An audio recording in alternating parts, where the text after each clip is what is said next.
this is important because you cannot disinherit a spouse, even if you are divorcing them, even if you've been in the divorce process for a lingering amount of years. What I can do, though, and what I have done, is I've created a trust for the benefit of my children. So if I die, my children will inherit, but he will not be the trustee. You can change your healthcare proxy. You can, especially if you're not yet filed for divorce and you're still in the just separated phase, you can name beneficiaries and change beneficiaries. So it's really, what can you control in all the chaos, and looking at moving forward on those little steps and having that peace of mind, like, okay, I know my sister now would make these decisions. I know I can name this person as a beneficiary to replace my ex. Sometimes that's great. That feels really good. What that means is that if there's a federally funded, federally set up retirement account with a spouse named, the federal account does not acknowledge a state divorce decree. So the state divorce decree will say all mentions of a spouse are hereby revoked as beneficiaries. That's why you need to come to an estate planning attorney, because now there's nobody. The spouse is removed. So sometimes people are separated and have not yet filed a divorce. I mean, you can do a lot of stuff before you file for divorce. So you can change beneficiaries on your accounts. And so one of the things, if you can do the timing right, you're thinking about separating, you haven't yet filed for divorce, go ahead and change beneficiaries on your accounts, because it would be hard for that spouse to pull that back once a divorce is filed. So they think, oh, I can download the power of attorney and fill it out online. Well, yes, you can, but there's no guarantee that if it's not done properly that it's going to work. And so, for example, New York State in 2021 adopted a new form because banks were rejecting the old form. Welcome to Season 2 of the Just Separated podcast. I'm Karen Oman, a thanatologist, grief counselor, divorce strategist, and co-author of the Just Separated workbook. I help people navigate the emotional, legal, and practical challenges of divorce, including high conflict and narcissist relationships. Each week, I am joined by expert guests who share guidance, tools, and strategies so you can move forward with clarity, confidence, and resilience. Follow Just Separated and join us as we explore the many layers of divorce. Subscribe so you never miss an episode.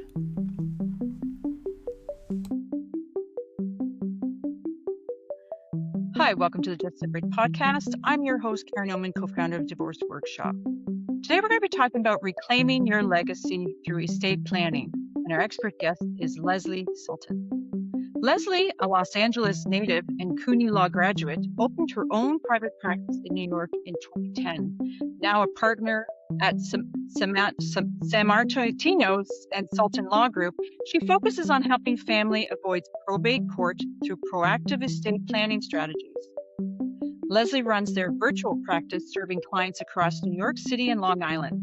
She's also the host of the Legacy Curse podcast, where she shares her expertise on building lasting legacies. Licensed in both New York and New Jersey, Leslie is dedicated to guiding families through the estate planning process with ease and care.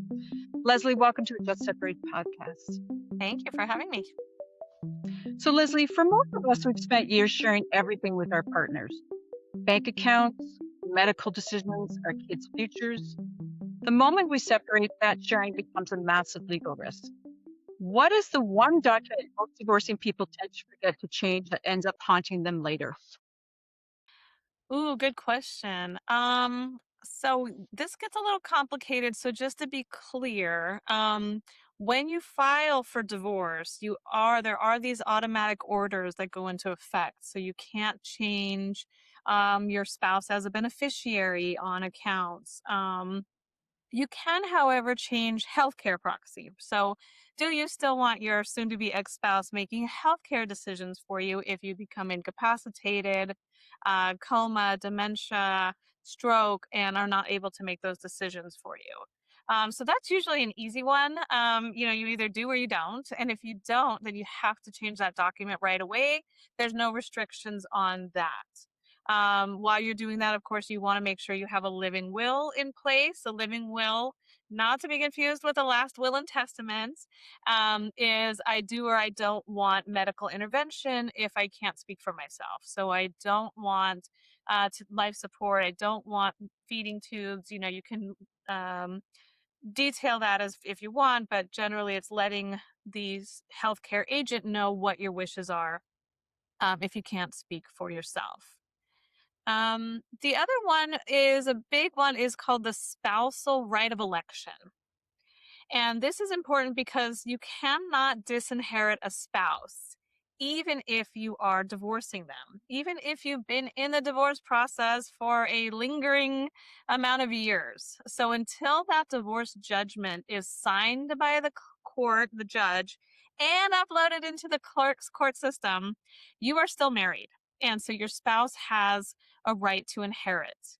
And you can do an estate plan and try to disinherit them, but they have what's called the right to spousal election, which is one third of your estate.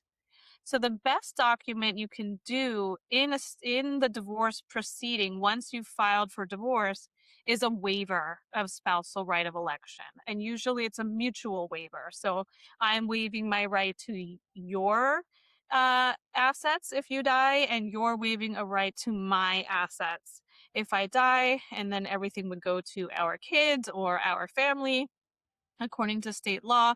And sometimes that's just, a paragraph or two that can be signed even while all the other details are being negotiated.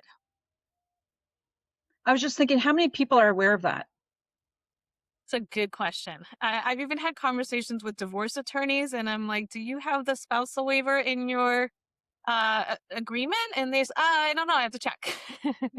So it's probably it might be in the final agreements. But the problem is that there's so many terms that have to go into that settlement agreement. You're talking about maintenance, you're talking about child support, you're talking about parenting. So sometimes it takes years just to get that document finalized. But the spousal right of election can be done as a separate legal document.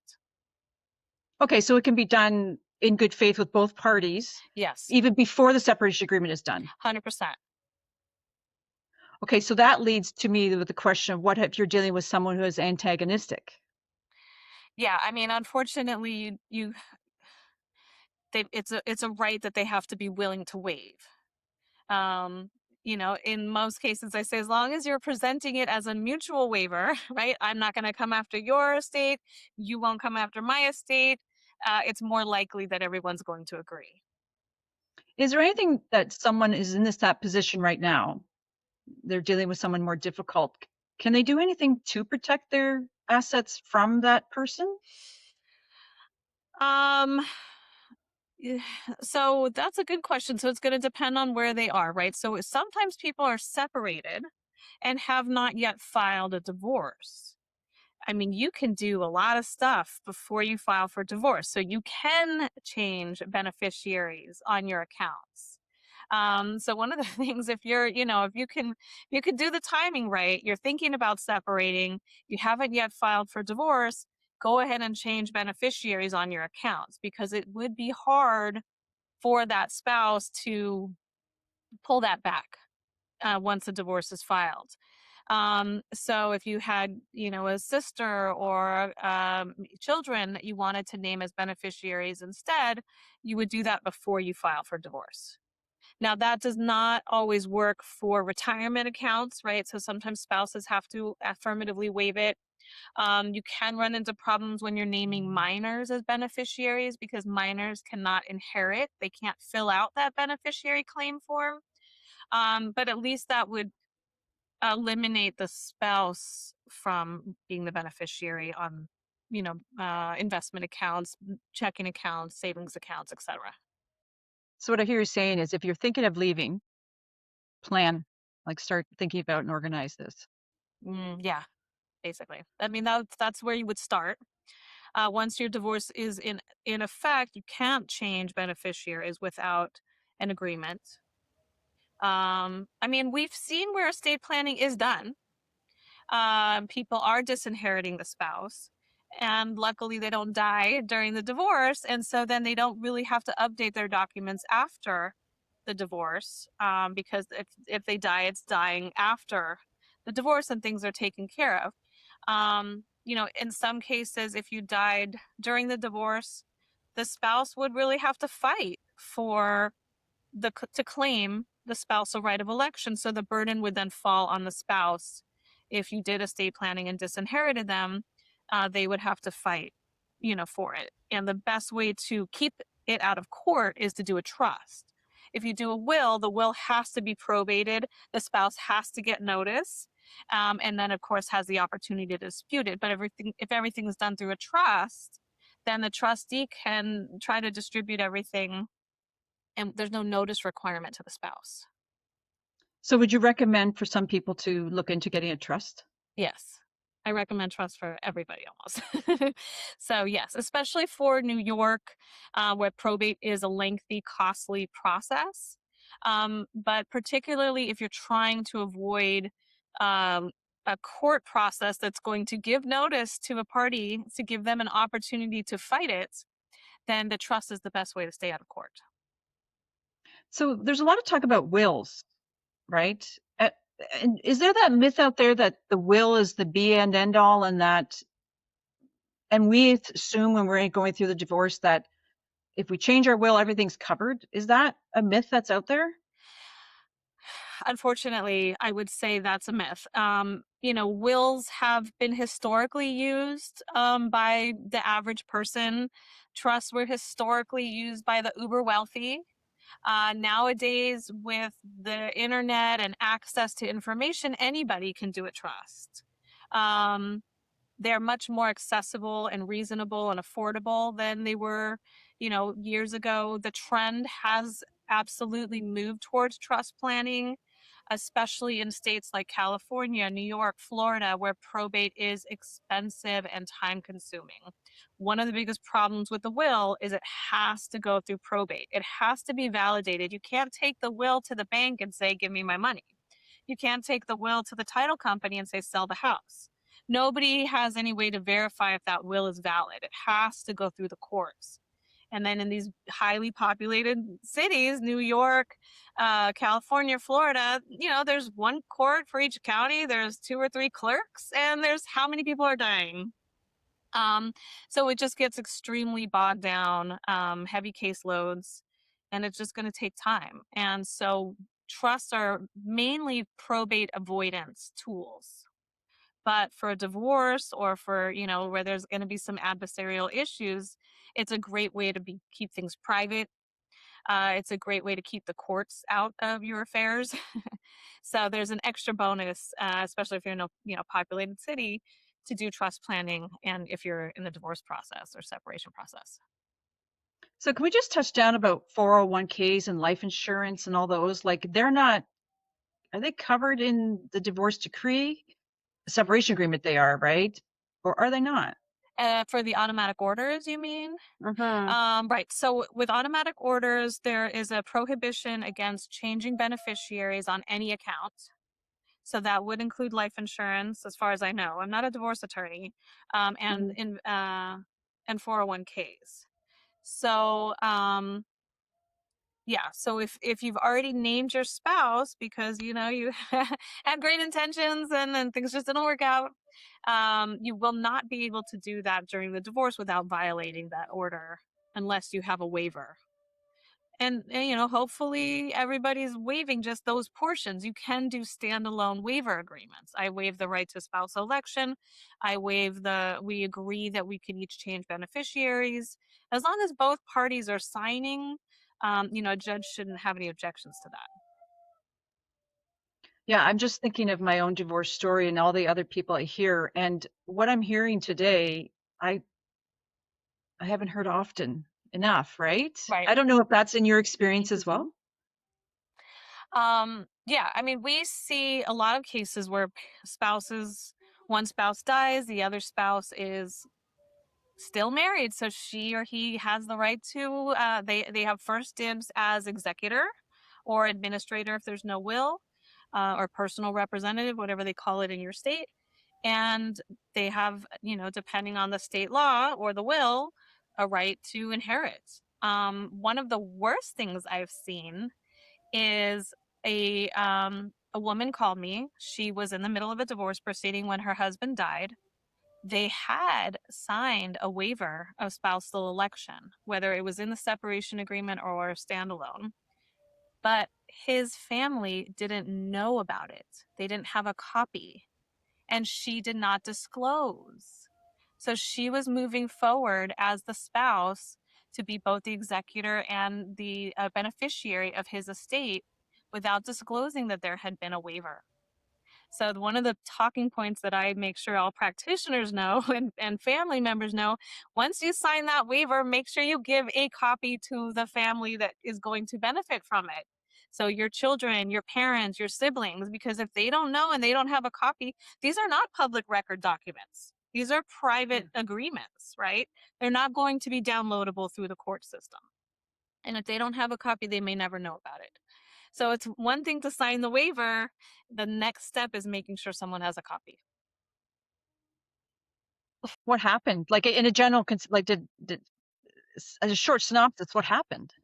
As far as I wasn't representing her because she was asking for legal advice. She was not hiring me, and it was in a state that I didn't do. No. But I assume that she collected all the money and received the the inheritance. And the parents didn't know enough to dispute it. They just assumed, someone told them when you're divorcing and you're still married, your spouse gets the money even if you're not divorced yet. Yeah, I think there's an assumption that just because you're separated like that, you have that validation day and you're working with a family lawyer, that everything kind of gets settled and done. And I think what we're learning today, that that is so inaccurate. Yeah. I don't know who made that rule. I don't know. Why can't it be upon filing? But maybe they think people are going to get back together. I don't know why this rule exists, but it's out there and it's very harmful. Can we talk a little bit about digital privacy? And the reason why I bring it up is because we're all on everything. Can you really estate plan for digital privacy, and how do you do that? So digital, well, if you're talking about like social media, Well, I believe that a lot of the platforms are creating um, access to information upon death. So you can name someone as a successor administrator. Um, so, if you have the option, you definitely want to do it. Um, but a lot of that stuff can get really complicated. So it's really kind of, what is the digital? Is there an asset? Is it just, social media platforms that you're got your pictures on? And at some point giving people the passwords or figuring out what options are out there for you. But it's just like mental work. There's no form you fill out. You have to kind of research it and do the work. Think about it. yeah, I was just thinking bring it up because we're all on them, right? And so I was just wondering what do we do with those? Like I guess send we could give certain people we trust all our passwords and stuff. Um, Yeah, a lot of those time, I mean, I would say generally that's a lot of that stuff gets kind of swept under the rug. It doesn't quite make it to um, for estate planning, we mostly focus on the assets. So making mhm. sure the money is distributed, the houses, the properties, that's sort of like at the bottom of the list. So we recommend people, make sure your passwords, your especially digital wallets, making sure Mhm. people have access to that. They have the password stored in the special place. Um, but when it comes to social media, that's yeah, you're gonna have to kind of research It's which low. platforms and what's available for you. Yeah, so if we're thinking more than about the bank accounts, investment accounts, are you allowed to, like when I got divorced, I changed my password for the bank account. I got open my own bank account. Is there anything that you would recommend the listeners to do with that type of asset? Are we seeing during the divorce process? Yes, say you just separated and being organized is also very important. But do you have any other tips for them with the assets, like the money in the bank? Uh, Um, Assuming there's separate accounts, just I would.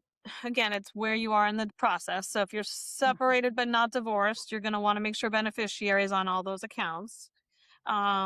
If you're already filed for divorce, again, we're stuck with the automatic orders. Um, and assuming your spouse is listed on there, you're not going to be able to take them off. So you're kind of stuck.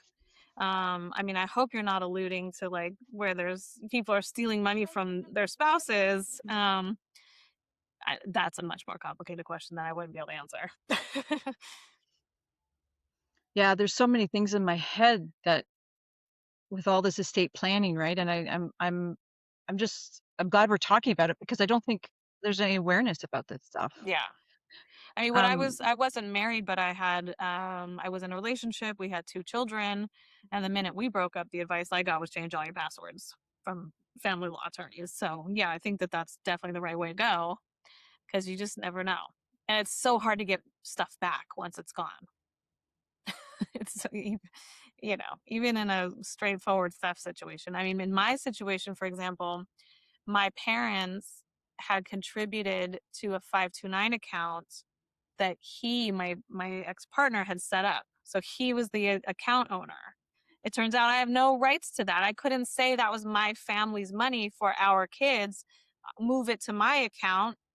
He he wasn't hearing it and there was no obligation for him to do it. So as far as I'm concerned, he's got that money, probably spent the money. What I can do though, and what I have done is I've created a trust for the benefit of my children. So if I die, my children will inherit, but he will not be the trustee. He will not be managing their inheritance. And that's the biggest thing I think that single parents can do or divorcing parents. You can name anybody to manage the inheritance for the children that's not necessarily raising the children. And I think that's what most people don't understand. And even people who are doing estate planning, they think, okay, well, my sister will raise the kid, but she's not good with money. That's not a problem. She can be the guardian of the children, and someone else can be the guardian of the property of the children. So my children will inherit, all of my money will be for my kids, but my best friend will be the trustee. So he'll be raising the kids, but he's got to ask her for money. And that's exactly what I want. that sounds like a very smart move, though. No. Yeah. So and then now on all my accounts, my trust is the beneficiary. I don't name my children because they're too young to fill out a claim form. So everything would then go into the trust account, be managed by the trustee. The other thing I have is distribution ages. So what most people don't realize is that children can inherit once they're 18. So if I have $1 million life insurance policy, there's a potential for my children to inherit $1 million at 18 with no mom. So that's not what I want. So I've staggered it. So they get a portion at 25, a portion at 30, and the balance at 35. And in the meantime, the trustee can spend for them, but they won't get it outright in their name that they spend themselves until those ages.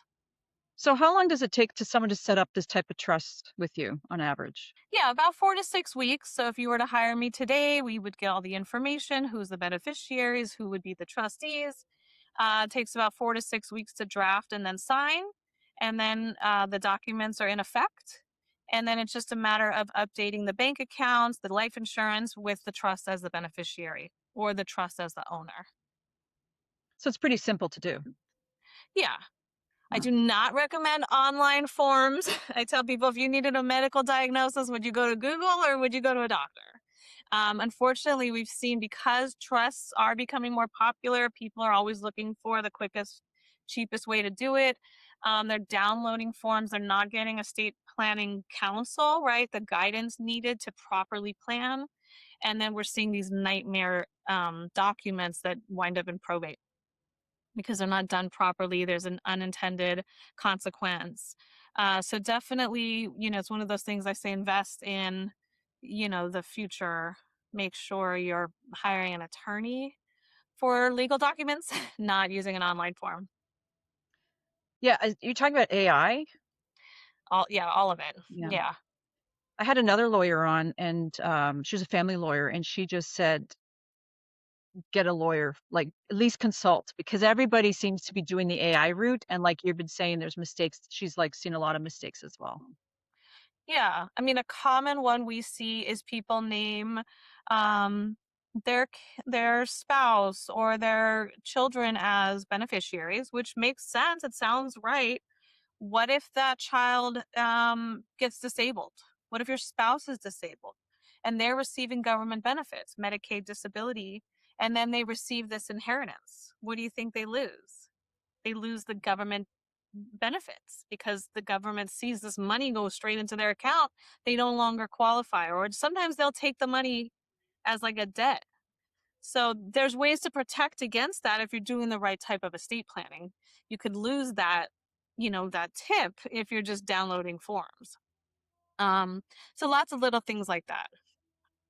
I think it's becoming quite common, the use of AI for legal stuff, which I think it's good that you warned people too not to do that. We try, yeah.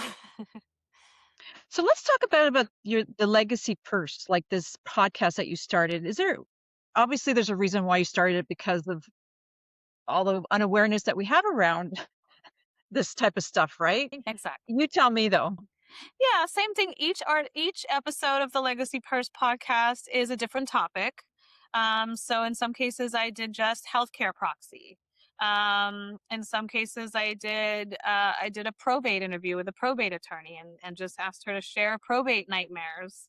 Um, One is on, elderly and how to avoid catastrophes for elderly who haven't done planning. So we try to be a well-rounded podcast. Every episode has a guest, and so it just offers a little bit of variety on a bunch of different general topics, so people could get more educated on it.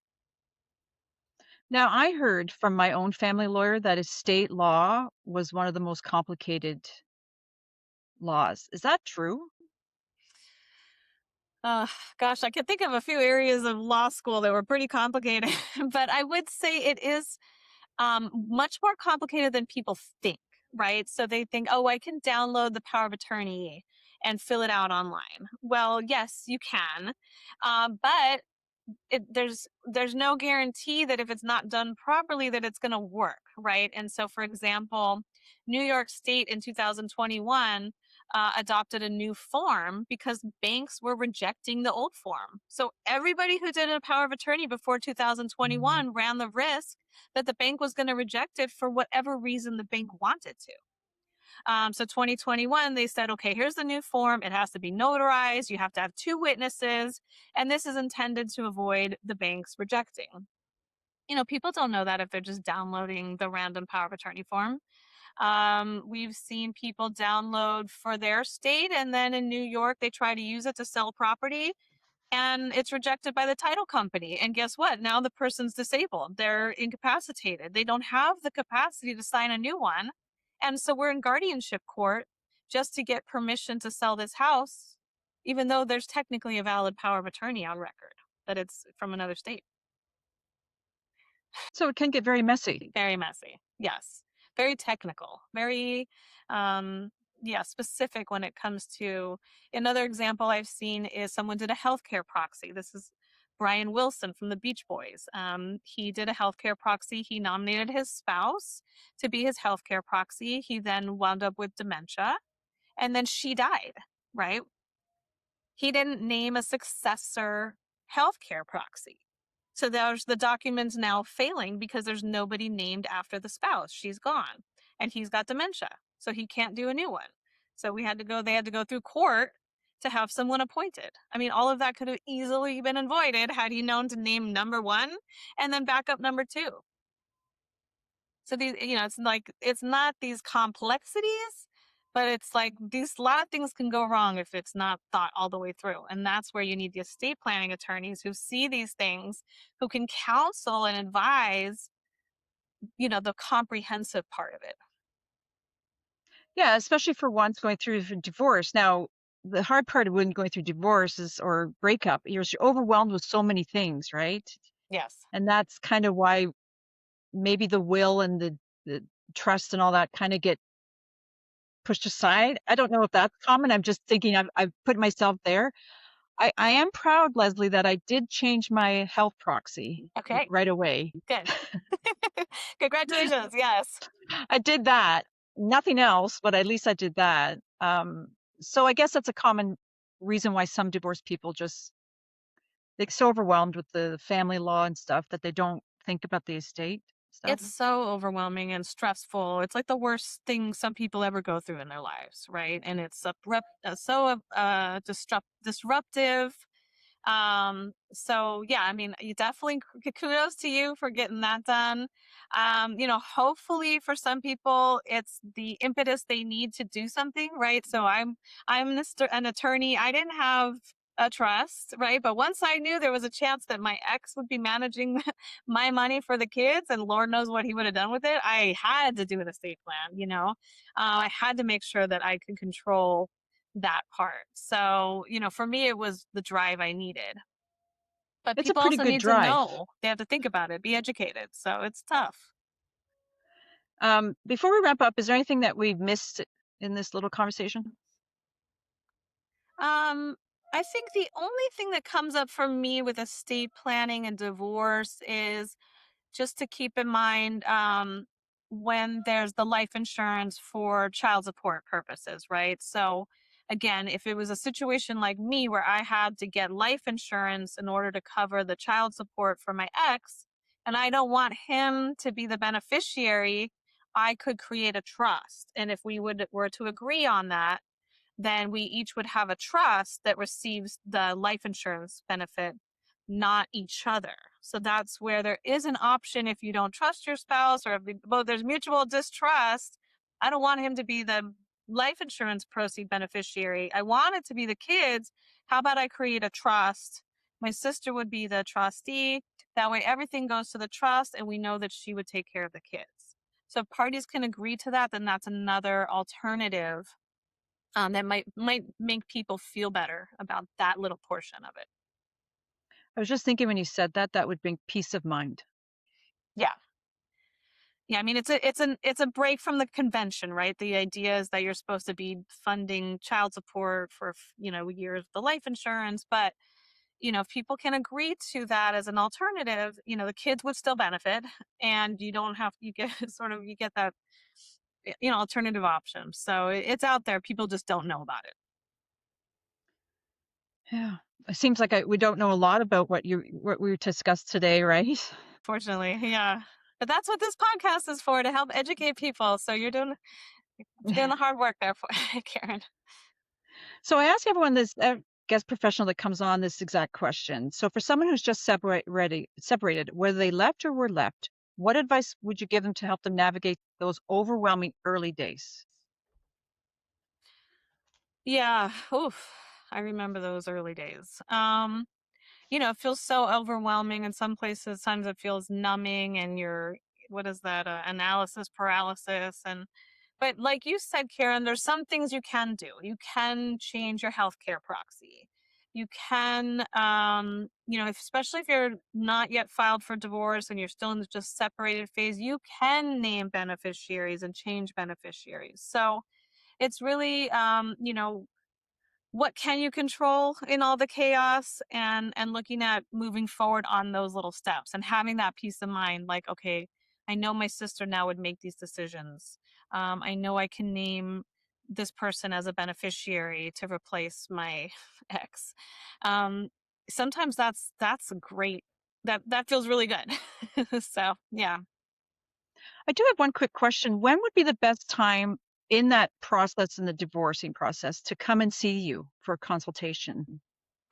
Yeah, so unfortunately we are limited, right? So if the settlement agreement hasn't been signed, if there's been no waiver of spousal right of election, technically we can't do an estate plan, but we have done estate plans for people during the divorce who are willing to just take the risk. Like, I'm assuming I'm going to outlive the divorce filing. Let's do this. Let's disinherit my spouse. I just need to get this over with.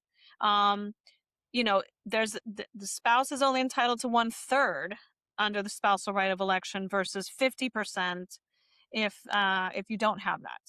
So when you're disinheriting a spouse, they're only entitled to 1/3. If you do nothing, they're entitled to the first 50% plus 50 $100,000. So there is a way to reduce as much as possible.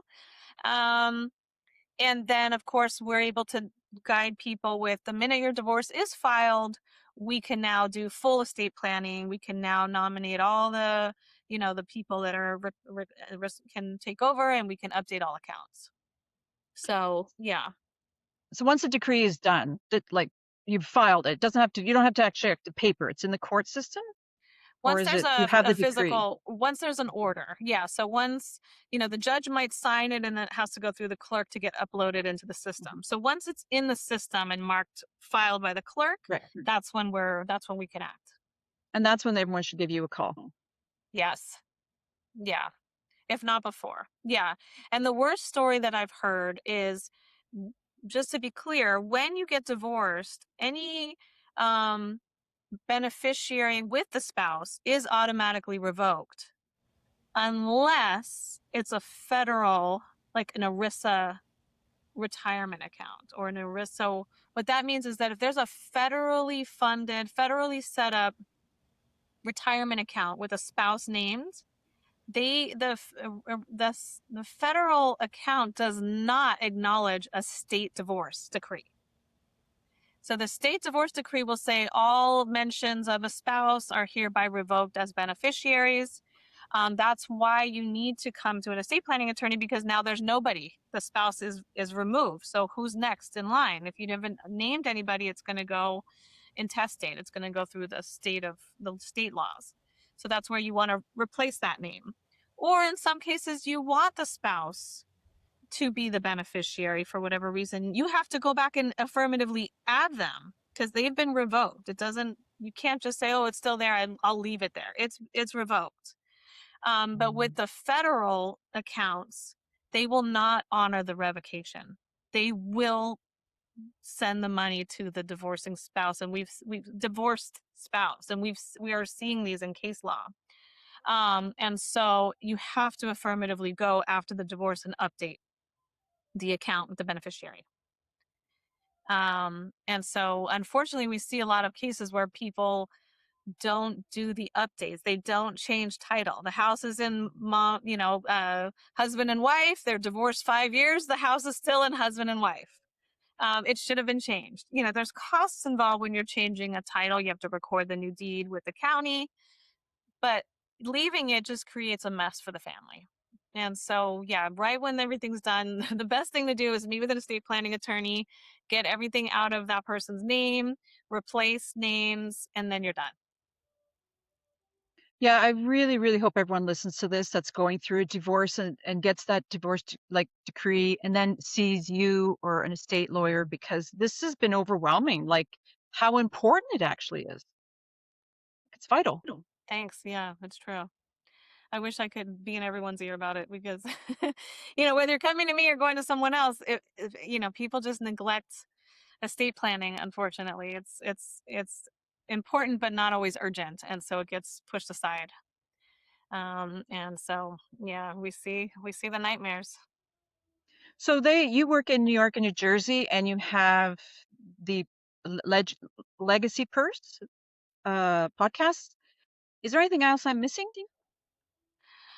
That's it. Yeah, we have offices throughout Long Island. We have also offices in Queens and Brooklyn. We're trying to be accessible to all. We also do house calls and go to nursing homes and visit people in their homes because we understand that's the nature of this work. Um, and yeah, Best way to contact you, Leslie? yeah. So our office phone number is 631-505-1086. We're online at ss-lawgroup.com, standing for San Martino and Sultan Law Group. We're on all the social medias. I think SS_law group. But yeah, we're San Martino and Sultan, and we're trying to get our name out there. So hopefully, if you Googled us, you'll see us. Well, thank you for taking the time and coming on today. I think it's vital, important work. Everybody who's going through a divorce needs to listen to this podcast and do listen and do see a lawyer, a state lawyer. Just be educated and aware. So thank you so much, Leslie. Yeah, thanks, Karen. You're doing the good work too.